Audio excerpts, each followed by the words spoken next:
Greetings, everybody. StephenGray here, continuing interviews with leading figures in, in work to do with psychedelics and consciousness transformation. And, I'm looking for my files. Give me a second. We had a little screw up here, and we had to restart. So there we go. Pardon me. These interviews, I've got over 24 of them now, as I'm speaking here in the summer of 2022. And, again, the purpose is to help nudge the planet toward an awakening, which is absolutely essential at this time. I think most people would agree. And to that end, I have a very interesting woman here with me today. Well, not physically with me. She's in Montreal, I think. Is that correct? That is correct. Right. Okay. So, and her name is Jessica Rochester, and she has a book, a 2-volume book coming out very soon. But I'm going to read her little bio to start with here. So, Jessica Rochester is an ordained interfaith minister with a doctorate in divinity. A transpersonal counselor, she trained in the work of psychiatrist Roberto Saggioli, pardon me if I didn't get that quite right, MD, and trained with Stanislav Grof. She's an educator who lectures on subjects such as non-ordinary states of consciousness, spiritual development, and well-being. She's the madrina of Seu do Montréal, the Santo Daime church she founded in 1997. Jessica worked with Health Canada from 2001 until 2017 to achieve the legal right to import and serve the Santo Daime sacrament, known to us as ayahuasca generally, or the rest of us who don't know that. The Daime, actually, the word Daime refers to the medicine.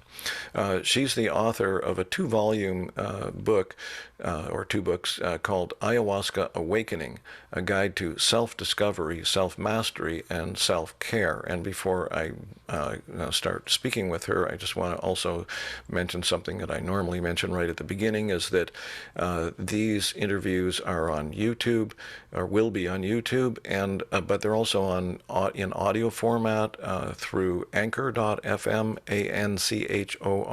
anchor.fm, and those show up on Spotify and Apple Podcasts and a few other places. So and one other thing is, please subscribe to the channel. I'm not trying to get rich or famous here.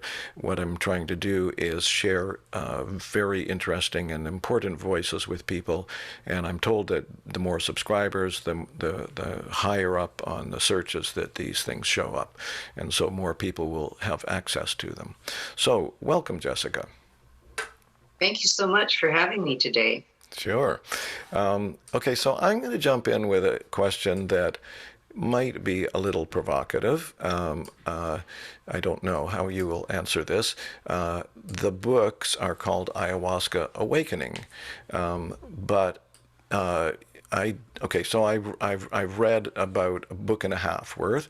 Some of it I read rather quickly, so I may have missed a few things. I did some skimming, but I don't see a lot of discussion about the psychedelic medicines in there, or ayahuasca or anything. The only reason I could think of that you would have named it that, apart from being an attention grabber, which is totally understandable, I do that with my books as well, or my publisher does that, is that a good portion of your awakenings came from your ayahuasca or Daime experiences. So can you tell us why that title? Okay, so let me say one more thing before you answer that question, actually. Another thing that I noted about the books, which is self-evident, is that they're almost like a Bible, like a sort of a handbook for everything. You've covered so much in those 2 books. Diet, exercise, meditation, yoga. So why that title? Well, it's a very interesting question. Thank you. When I originally wrote the book, it was 1 book. It wasn't volume 1 and volume 2. And the original title was The Study. And maybe, I trained with Stanislav Grof, and he was gracious enough to read the whole thing in advanced review. And he said to me, I'm not sure about the title. Okay. It doesn't really say what's going on in there. And so I said, okay, and put it aside for a while until it came time for publication. And I actually sat and meditated in, we call our Santo Daime ceremonies or rituals, we call them works. Works because it's not play. They're hard work. They really are hard work. And so I was sitting and I thought, okay, Spirit, what do you want me to call the book? And this is what arrived, Ayahuasca Awakening. So that's what they're called. It was called The Study, and then a guide to self-discovery, self-mastery, and self-care. So now it's 2 volumes, and the study got moved aside. But that's really what it is. It's a deep study. It's a deep study into the self. I had a private practice for nearly 40 years. I've worked with people for longer than that. I've been on my own spiritual journey all of my life. And I just felt like I needed to take everything that I knew and everything that I'd been teaching my students in when I was teaching all those years, my clients, my workshops, the breathwork workshops, everything that I had learned, I felt I needed to just share them and do it all in one go. So there you are. It covers everything that I could possibly think of that has helped me find wellness in my life, physical, emotional, psychological, and spiritual, and hopefully will contribute to other people's experience of wellness in their life. Well, speaking for myself, I've been around the block more than a few times by now, so I'm familiar with a lot of the ideas in the book. But I think for younger people in particular, well, anyone really, but people coming into their healing journey and so on, there's a lot of incredible advice in that book, or guidance, I would say, honestly. Not just saying that because we're not here specifically to promote your book. We're here to share the ideas, really, and there's a lot of great ideas in that book, honestly. I mean that. And I had, as I told you before we hit the record button, I got so many questions. I hardly know where to start. We'll never get through them all. I actually wrote down, because I was going, oh, wow, that's really interesting, over 30 questions. And so let's just pick out one to start with here.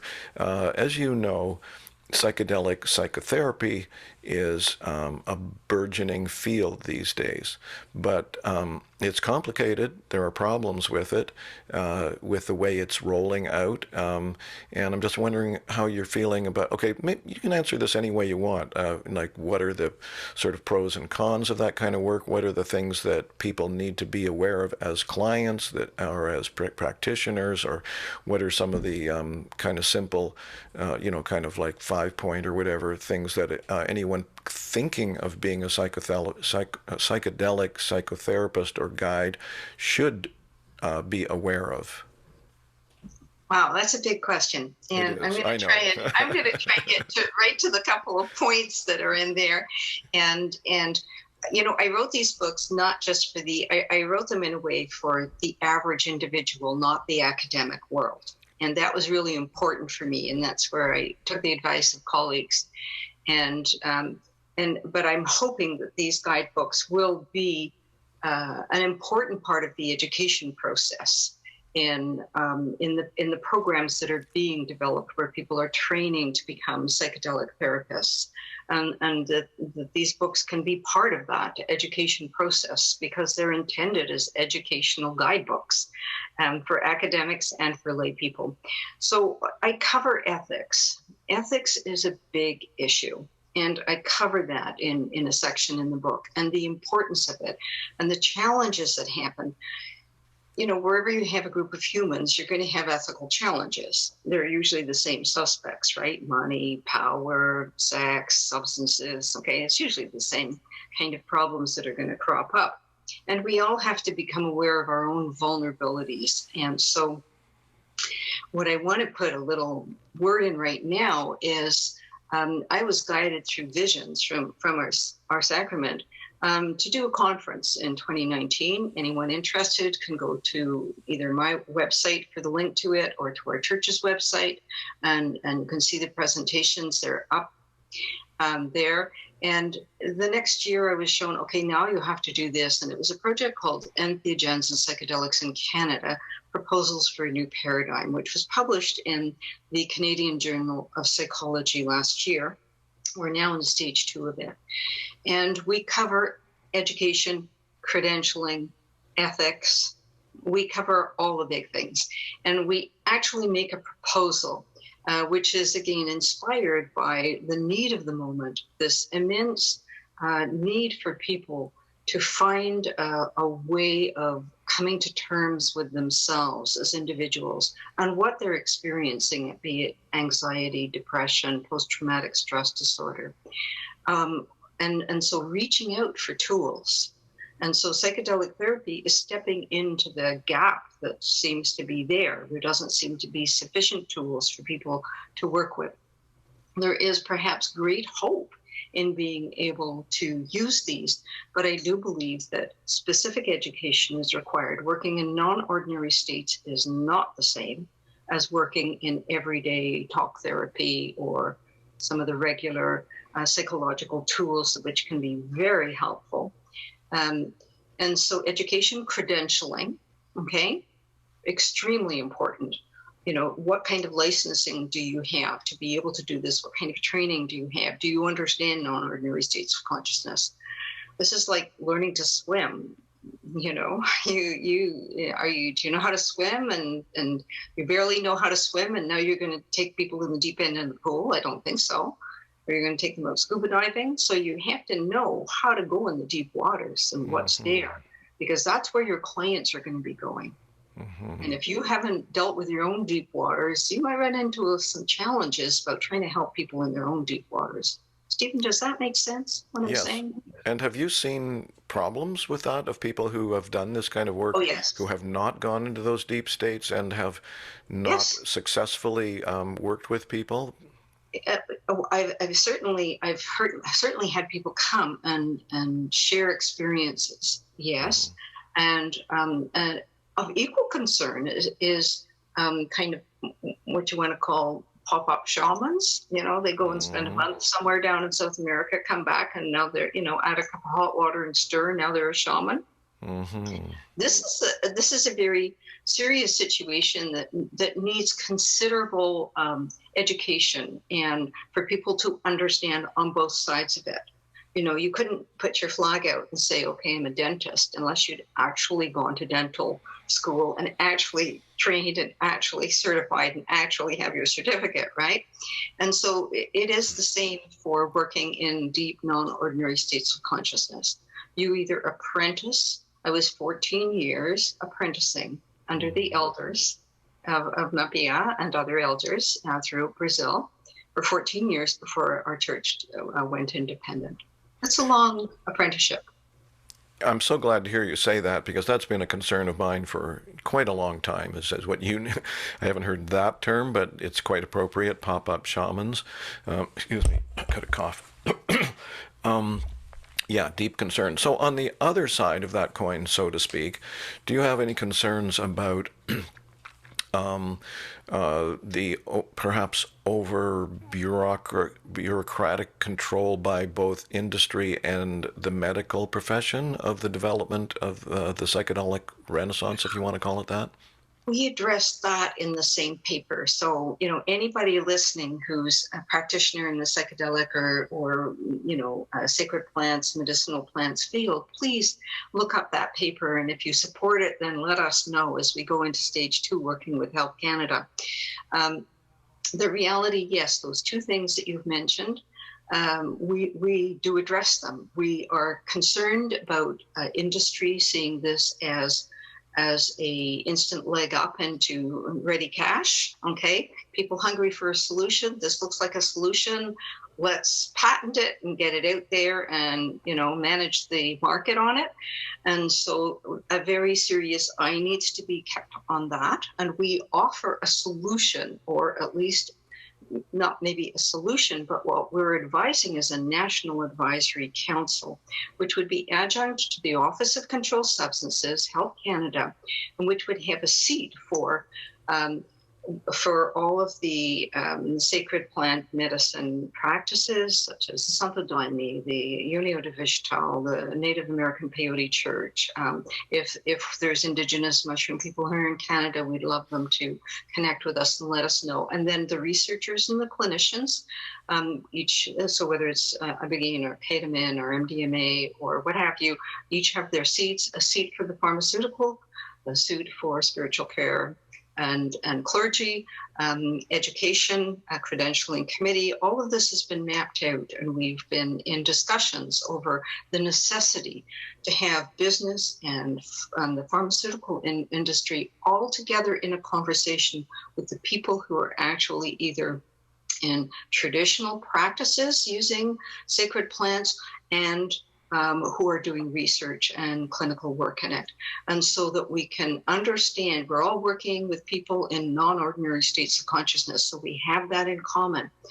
And so how to work all together. This kind of vision that I had is based on what they have in Brazil. Cunhaji, the disciplinary group that works adjunct to the equivalent SINAGI of the Office of Controlled Substances in Brazil, where they work with ayahuasca. So they have the traditional people sitting, the ritual people, heritage practices, with the educators, the clinicians, the researchers, and the people who are making the policy. And that's what we are trying to put into place. And it's all a voluntary effort. So if people want to come and join us and help out, that would be fantastic. And if anybody's got some trust fund rattling around, not quite sure where to invest, then we'd welcome you in too. Wonderful. So we're trying to put everybody down, put everybody into a council adjunct to the Office of Controlled Substances so that all those conversations could be had together. Excellent. And so hopefully. Yeah, excellent. Oh, well, I'm really glad to hear you say that. It's so important. Okay, so I'd like to kind of get more into the depths of the work itself. There's so many different ways, or there are at least several different ways that people can encounter and approach working with these extremely powerful substances. And so one question, I don't even remember if this is in your book particularly. There's a term or concept around a lot in the last few years of the importance of integration.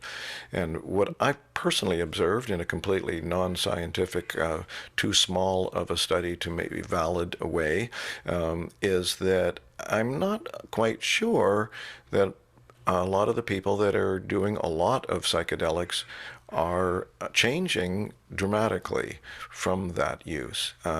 So I don't know if that makes sense to you or not, but I'm wondering if you have any comments on that, and how people are able to ground those. Well, let me put it this way. My old Buddhist teacher said, it's one thing to let go, it's another thing to let be.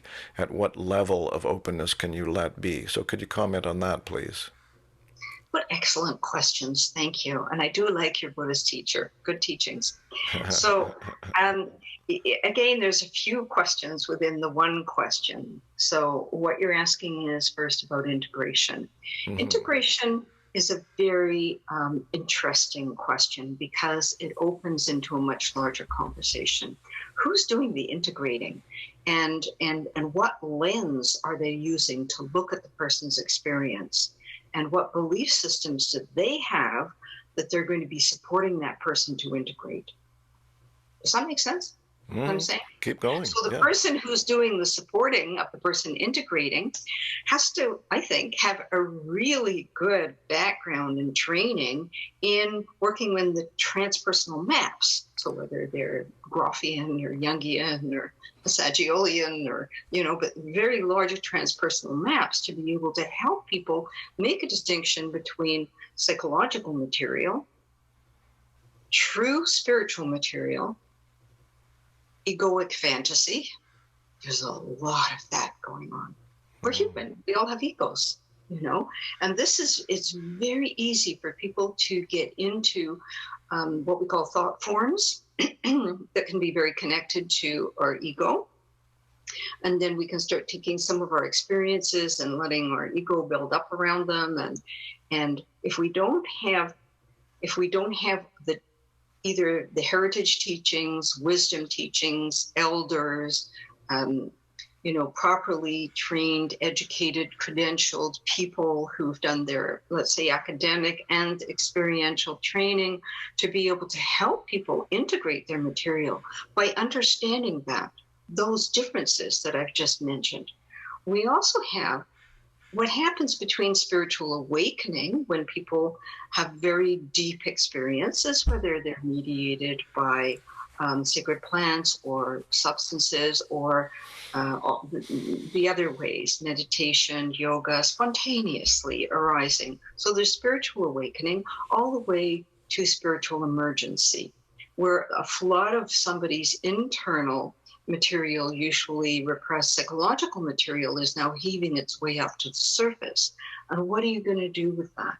How do you work with that? How do you support that?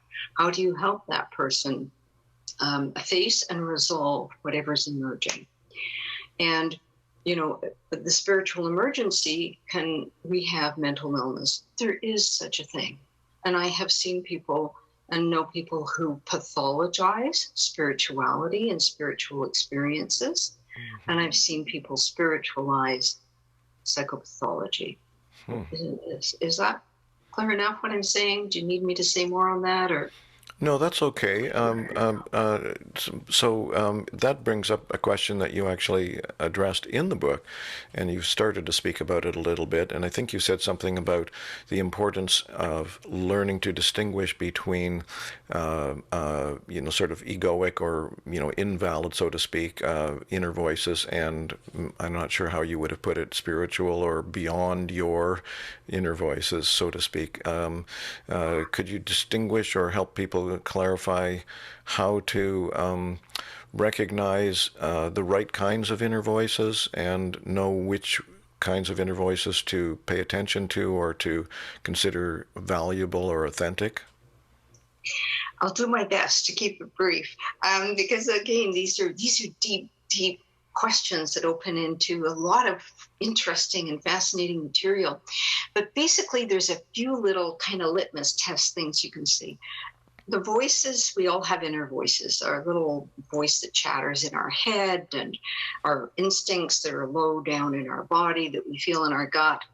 And, how do we make the distinction, as you've asked me, between the voices that will be helping us in our life and the voices that will be distracting us, interfering, actually preventing us from becoming our most authentic self or being our most self. So that's, for a lot of people, that's a piece of work. First of all, we have to get rid of the old tapes, all those things that we were taught at school and in our neighborhood or culture, in our home, those negative tapes that tell us we're not good enough or we're bad or we're too tall or we're too short or we're too whatever, okay? Whatever it is we're wrong, we're bad, what have you. Yeah. So, those things are obviously not healthy and they have to be addressed. And that's kind of, let's package that up as the kind of psychological material, the baggage left over from that can become inner stories, thought forms, and inner belief systems and things like that. And those are usually very handily met. And then there's this, if we're willing to, and then there's this more fine distinction between what I sort of call the voices of light and the voices of darkness. And I put it that simply so that we can find our way. And what I use as an example is, on the highway, there's something called the rumble strip. Okay. And the rumble strip is there. So if you start to fall asleep on the road, your tires will make this noise and it'll shake you. It rumbles the car and it makes a noise and it wakes you up. And I think that on some level that there's a mechanism within us, some kind of spiritual mechanism that's trying to wake us up when we're wandering away from our off the path, off our authenticity path, our true identity of who we really are, who am I and why am I here path, And so there's many things that will within us that will be trying to wake us up. We can call that the voice of conscience. like, oh no, don't do that. You know, the voice of conscience says, don't have that second piece of pie, or you know, not such a good idea. Okay. So the voices of light will always be guiding us into that which is healthy, wholesome, and for well-being. The voices of light will be rooted in compassion, wisdom, clarity, truth, justice, or fairness. Okay? Always rooted in those qualities. The voices of darkness are tricky. Okay, they're tricky. They're going to use our vulnerabilities, our fears, our inadequacies, our insecurities. They will. And they will, the voices of darkness, let's call it that, just to make it simple, will play on those fears, inadequacies. They'll play on, we all have character flaws, right? Nobody's perfect. We can agree on that. We all have our strengths and our shortcomings. And our character flaws are, you know, a open door for the voices of darkness to just come knocking and walk right in. And so we have to learn within ourselves how to listen to the voice of inner wisdom, how to listen to the voice of our instincts, how to listen to what I'm calling the voices of light, the things that say this is the way of health and healing, even if it's scary. Even if it means leaving something that might be important, even if it means starting something, it's the voice of maybe inner wisdom that says, go back to school, finish that degree, start your diet, you know, join that yoga class, read that book, go and tell your fill in the blank brother, sister, mother, father, daughter, son, you're sorry. Okay, those are the voices of light. Are those voices always reliable? You know, I've been in, you know, lots of sharing sessions after ayahuasca ceremonies, and sometimes people say things, well, you know, ayahuasca told me to do this or do this. You have to be very careful there. That's that tricky place where we have. That's where good teachers, elders, people who understand how to help you make a distinction between, you know, Stan Grof, I'll use his teachings. He always used to say, never make any decisions right after a breathwork session. Never make any big ones, you know, quitting my job, leaving my wife, whatever. Don't make those decisions for a while after breathwork. Work with your material, because people will act out instead of working with. Yeah, absolutely. So you talk about mediumship, sort of, we're kind of getting into some of the same territory there. So actually, let me ask this one. This is not one of my written down questions exactly, but would you say, well, okay, so one of the things that comes through your book, by the way, for this, I'm saying this for the benefit of people watching or listening, there are a lot of, I really like the way that you blended personal stories in with the teachings, as it were, the guidance, the 10 points of this, and so on and so on. That really makes it more readable for one thing, and brings, an interesting human quality into it. And one of the things that comes through in many of those stories is that you have been very, how would I put it, the veil between you and the spirit energies or worlds is very thin in my experience compared to, most of us, including myself, frankly. And so would you say that, okay, so, kind of lost specifically what question I wanted to ask you to do with mediumship about that. But first of all, let me put it this way.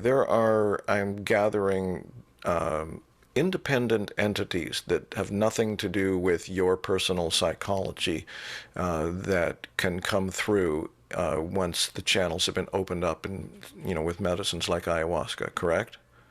Yes, that's correct. Yeah, and so but they're not all positive necessarily, right? They're not necessarily voices of light. Well, again, you've asked a question that opens into some very deep studies. First of all, let's just let's just define mediumship so that we're working with the same definition for the purpose of this conversation only. Okay, I don't want anybody listening to go away and say, this is mediumship. Okay, first of all, there are many different schools of mediumship around the world. Many, many different schools, different studies. Some of them are very old, go back thousands of years, very deep, long-term studies.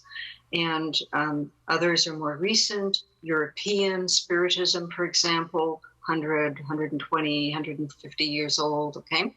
And so there's different studies, and people go into their study where they feel called. So yes, I came into the Santo Daime 26 years ago. Since then I've been drinking and then serving for all these years.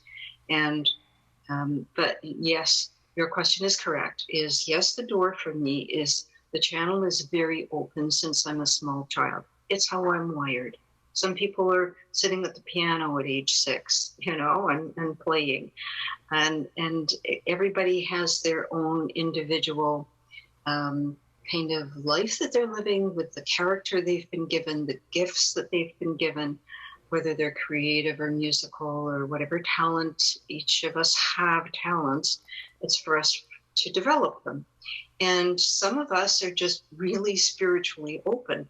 And what was clear for me is I needed training and I needed teachers. And I've spent most of my life feeling called to, I've been, I was part of the East-West, so I was through the door of the ashram, there every night after work, and, retreats with the Buddhists and meditation retreats and silent retreats. And I've had wonderful, wonderful teachers and some great therapists along the way, and who helped me learn how to work with my experiences in a way that bring depth and understanding.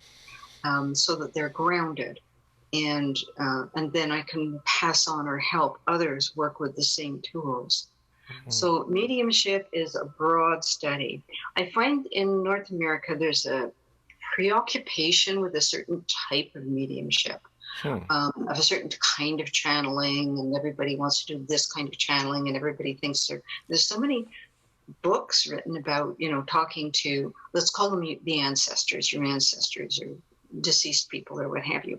That's just one type of mediumship. And it's actually a very small, minor part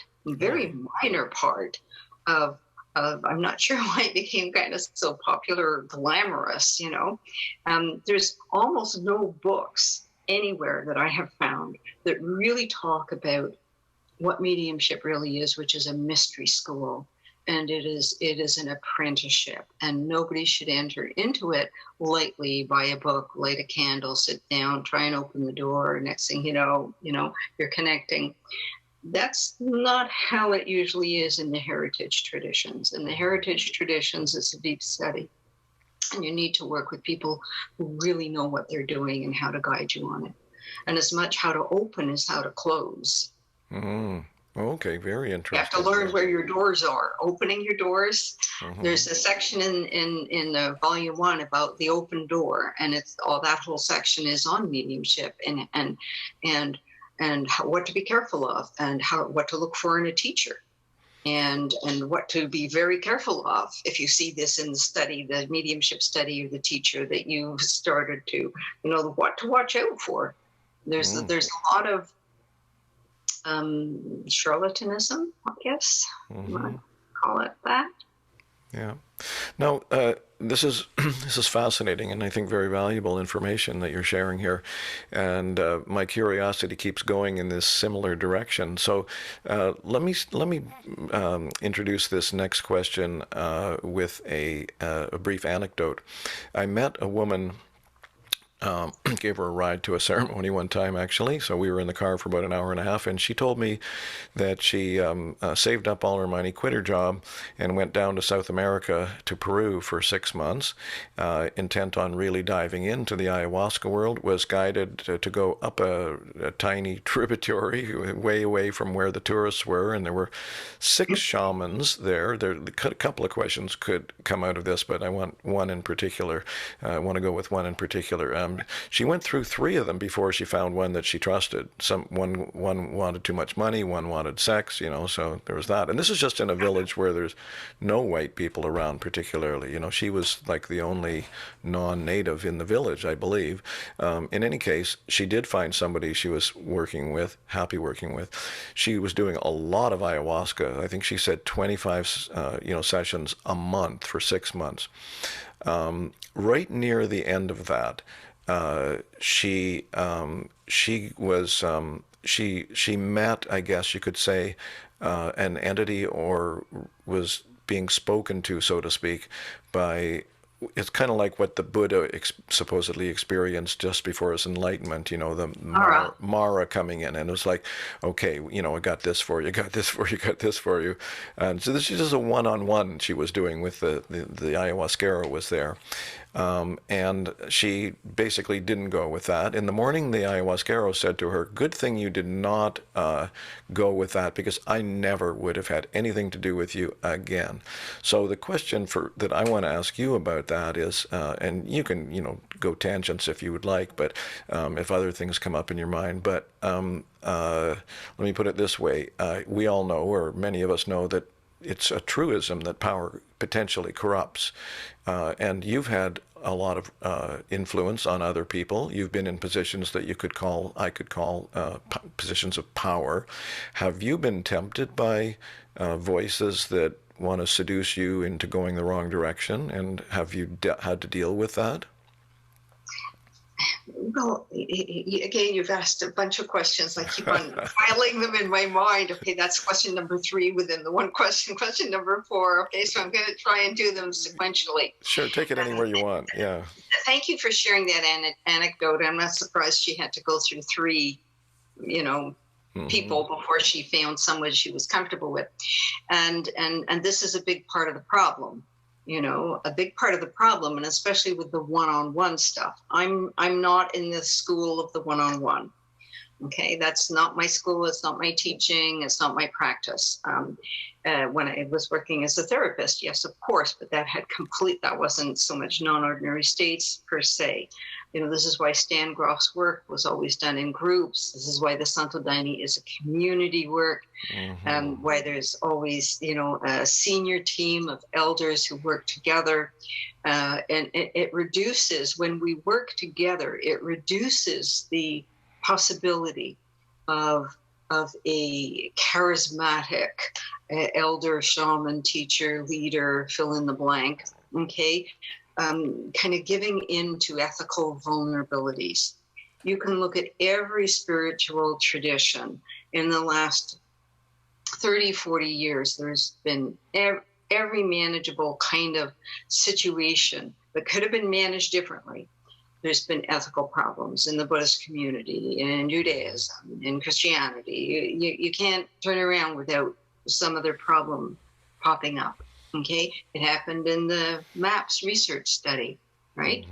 Let's just say how sad, for everybody involved, because there's always a big price for everybody to pay afterwards. So when you have a community setting where you know that you are responsible to your team, and you are a team. In the Santo Daime, I'm always telling our congregation, we work together, we're a team.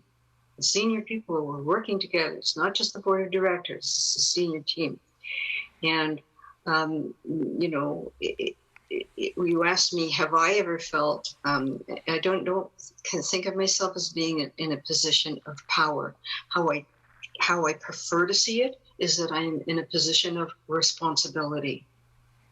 For me, there is a huge difference. I am responsible for something. I am responsible. Every time I serve, I look at that person, the person I am serving. I am now responsible for maintaining the sacredness of the environment, the safety of the individual, and their well-being to the fullest extent that I and our team are possible of maintaining. Okay, what is within our area of responsibility? And so, yes, power is, Jesus was offered power by Satan. You can rule the world, you can turn these stones into bread. I know you're hungry. And then Mara comes along and tempts Buddha. And, but what you have to remember is that darkness will always appeal to our vulnerabilities. So I find it fascinating which kind of test comes to each individual person, because that's speaking. Hunger, of course, we're always going to feel hunger, but Jesus didn't get beautiful women, he got power. Right? Whereas Buddha didn't get so much power, he got beautiful women. So interesting, isn't that? So everyone has their own vulnerabilities, and this is not a judgment, it's not a criticism. I've got mine, you've got yours. So when we shift it from power to, instead of I have power, to I have responsibility, that sets a completely different tone. And if people are willing to step into that place of duty and responsibility and service, true service, then that eliminates a great deal of pressure to feel the kind of ego need, okay, to be important. I think self-importance is the bane of Western civilization. Yeah, no kidding. We're just loaded with self-importance. Yeah. If I still have lots of things I want to ask you about, but I think you'll enjoy this little, sort of factoid, if you will. I think it's pretty common. And I've actually read stuff about this that's direct sources of people that have dealt with Native Americans, excuse me, historically, like the British when they came into the southern part of the United States and were dealing with the Cherokee and people like that. And they found them very difficult to deal with in some ways in terms of negotiating settlements. Of course, they all got screwed in the end, as we know. But, these are people writing from 400 years ago, and they're saying these people are difficult to deal with because they all think of themselves as a king. And they said, yes, they will follow leaders, but if they don't like what the leader is saying, they will abandon that leader, no problem.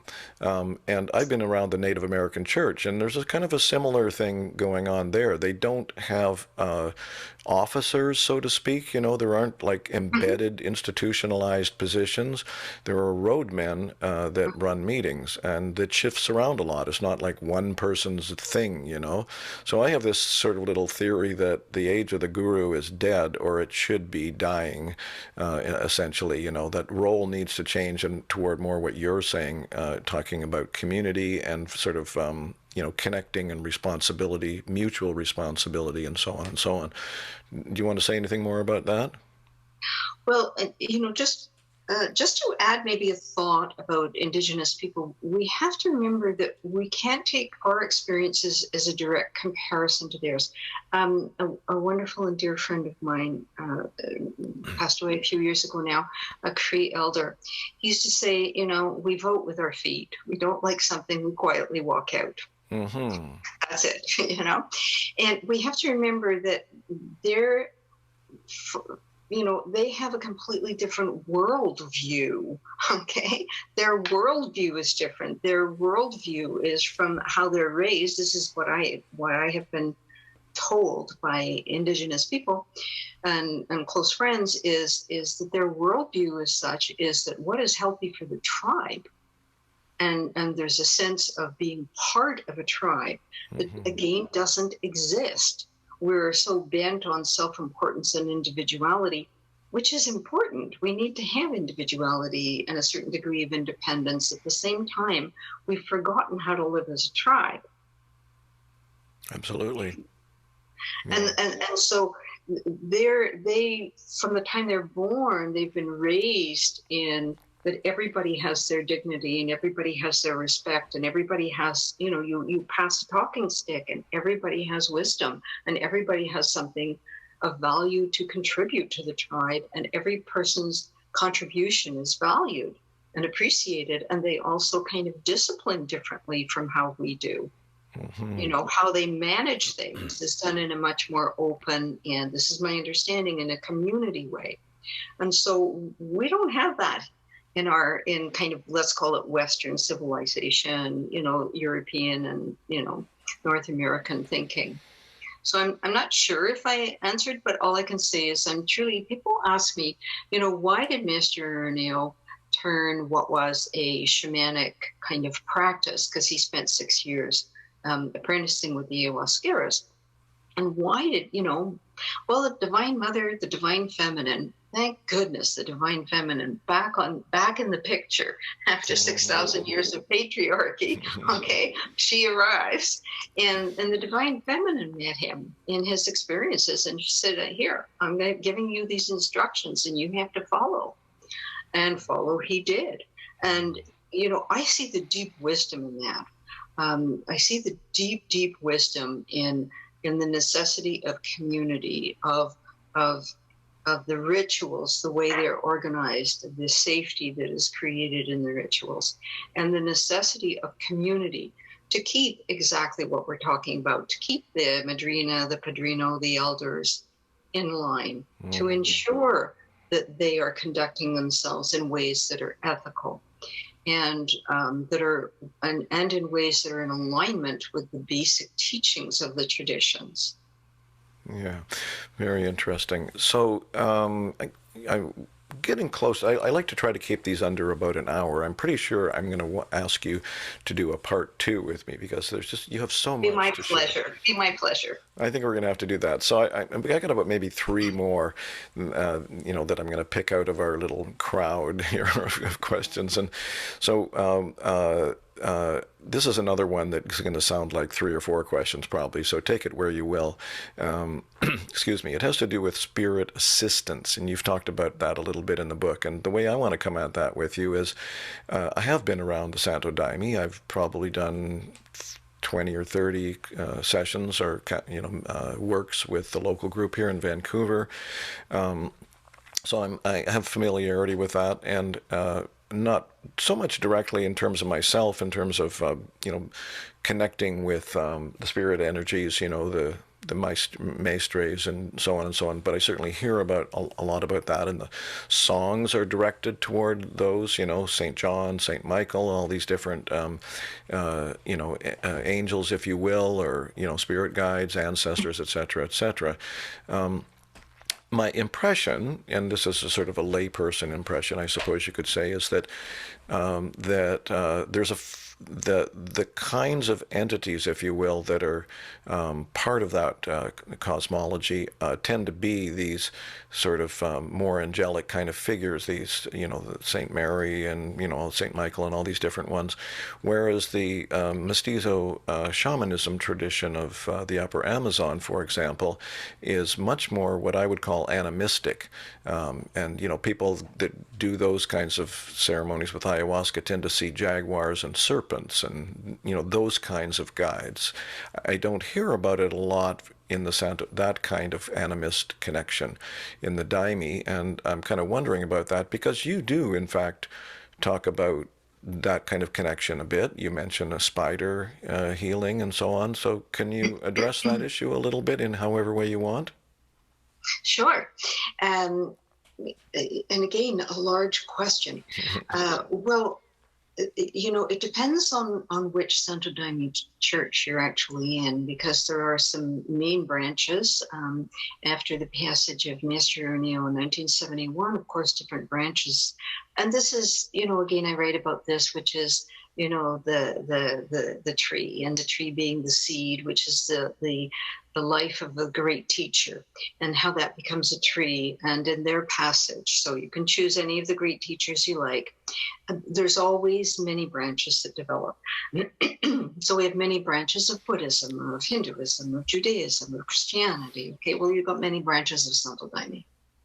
And what you will find is, yes, actually, if you look carefully through, somebody who didn't quite believe me, I went and I pulled out every hymn of Mr. O'Neill's that addresses a non-Christian being, and there's lots of them. Okay, in his hymn book of 128 hymns, okay, plus then the Diversal, you have many beings of the Orient, of the East. You have beings of the forest, the shamanic beings that he calls, and these are right there. the shamanic element is right there, but it depends on the church, the individual church, what the people there are connected to. Does this make sense what I'm saying? Because each Santo Daime church, especially the independent ones, will have their own flavor. Yeah, it's ice cream, but there's 54 different flavors. Okay. And so you may have the ritual will be the same, the uniform's the same, the cross is on the table, the opening prayers, closing prayers, singing masteries hymns, and whichever other hymns of that particular church or of the various branches of the Santo Daime that church may be connected to, or as a center. They weren't ever, mystery never called it a center or church, by the way. This is something that came in much later with legalization, the need to somehow call our centers churches. And it's fine. Church, center, same thing. So, except that for a lot of people, it gives a very negative Christian connotation.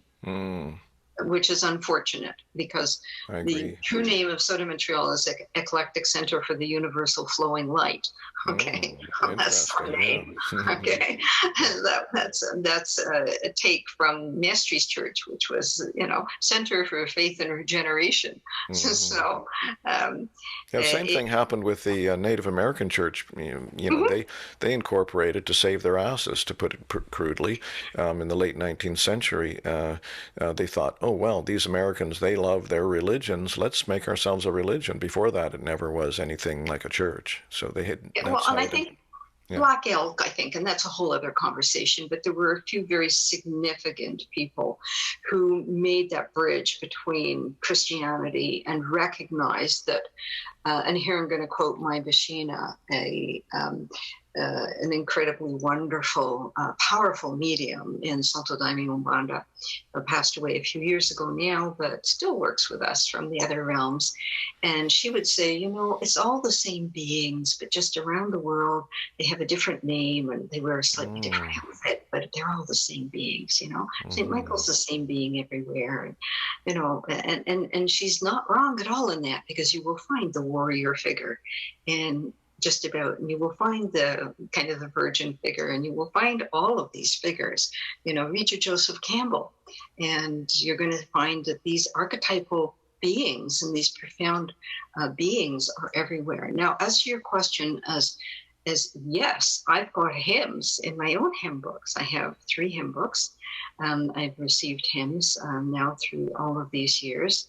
And many of them are very, very strongly centered on elements of the earth, the power of the wind, the sea, the ocean, the oneness, the interconnectedness of the universe, the mystery of the universe, the cosmos, and there's a lot of my hymns that are centered around that, and also the path of love, harmony, truth, and justice.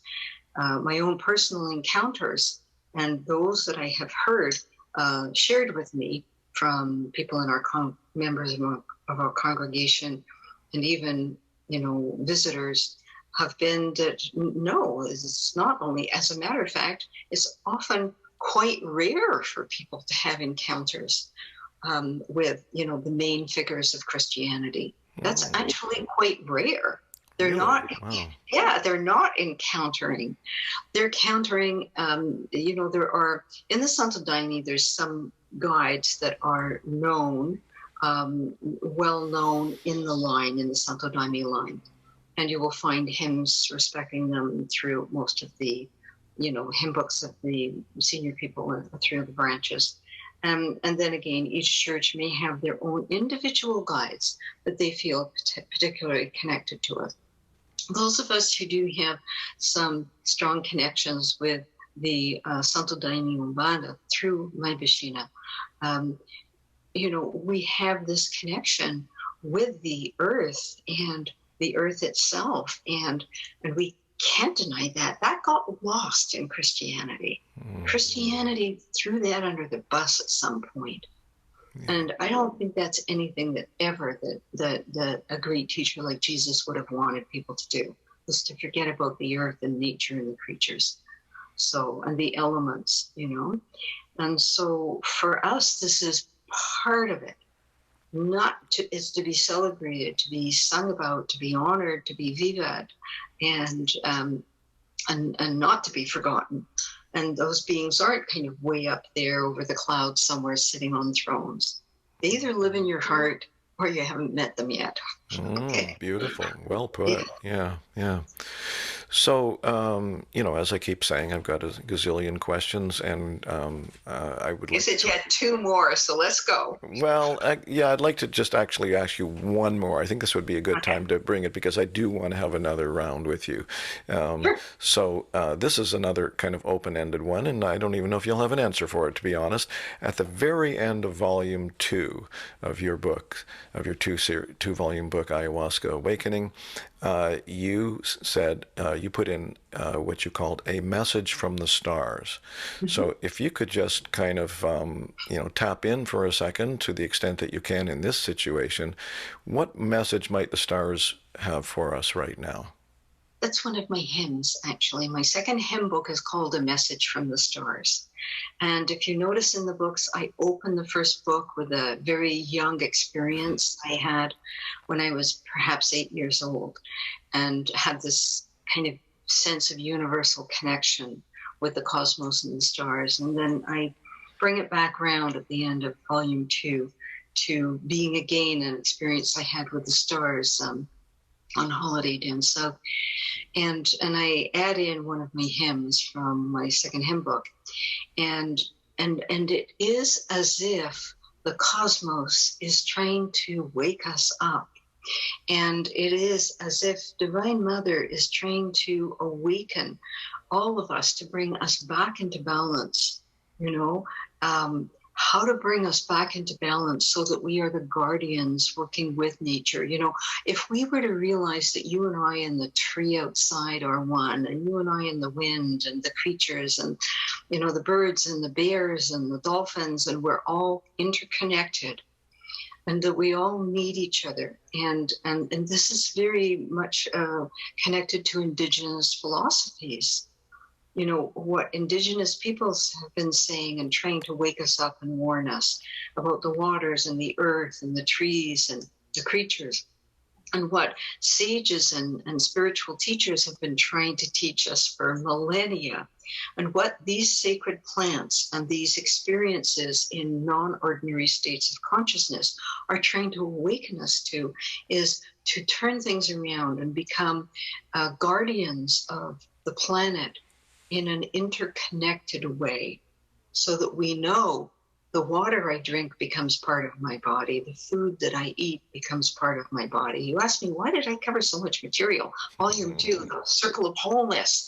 Yes, we talk about nutrition and food and exercise and meditation and prayer and science and ancient traditions, and we talk about that in the circle of wholeness because that's how we get whole.